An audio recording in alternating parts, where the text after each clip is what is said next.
जय हिंद दोस्तों, बोलिए राधे राधे। तो चलिए दोस्तों, आज हम बात करने वाले हैं भगवान श्री कृष्ण के मन से उत्पन्न होने वाली मानसी गंगा के बारे में।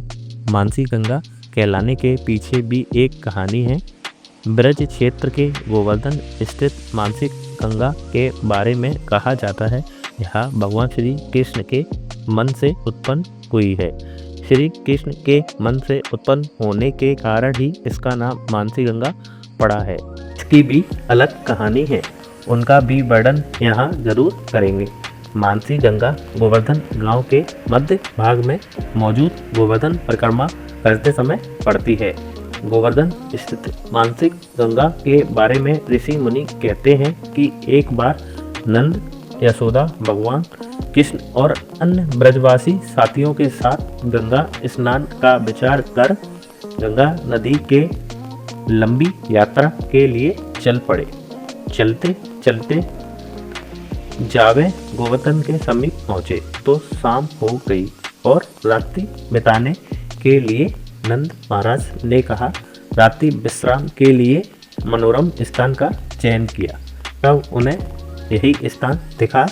तब श्री कृष्ण के मन में विचार आया कि ब्रज धाम में सभी तीर्थ का वास होता है, परंतु ब्रजवासी उनकी महिमा से अनजान हैं। इसलिए इसका समाधान निकालने के लिए उन्होंने एक युक्ति सूझी। श्री कृष्ण के मन में ऐसा विचार आते ही श्री माँ गंगा मानसी गंगा के रूप में गिरिराज में तलहटी में प्रकट हुई। प्रातःकाल जब समस्त ब्रजवासी ने गिरिराज तलहटी में मां गंगा को देखा तो वे आश्चर्यचकित हो गए। सभी को आश्चर्य में देखकर भगवान श्री कृष्ण बोले, इस पावन ब्रजभूमि की सेवा के लिए तो तीनों लोकों के सभी तीर्थ स्थान यहाँ विराजते हैं, फिर भी आप लोग ब्रज छोड़कर गंगा स्नान के लिए जा रहे हो। इसी कारण माता गंगा आपके सम्मुख प्रकट हुई है, अतः आप लोग जल्दी से पवित्र गंगा जल में स्नान करें। जब माँ गंगा प्रकट हुई थी वह दिन कार्तिक माह की पूर्णिमा, जिसे गुरु पूर्णिमा के नाम से भी जाना जाता है। श्री नंद बाबा ने श्री कृष्ण की इस बात को सुनकर सभी गोपों के साथ इसमें स्नान करा। और यह भी कहा जाता है कि जो इंसान एक बार भी माँ मानसी गंगा में स्नान कर लेता है वो सभी पापों से मुक्त हो जाता है।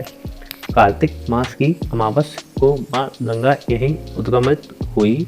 आज भी तिथि को याद करते हुए हजारों की संख्या में भक्त स्नान करने आते हैं और कहा जाता है कि कार्तिक स्नान कार्तिक पूर्णिमा के दिन यहाँ पर दुग्ध की धारा निकलती है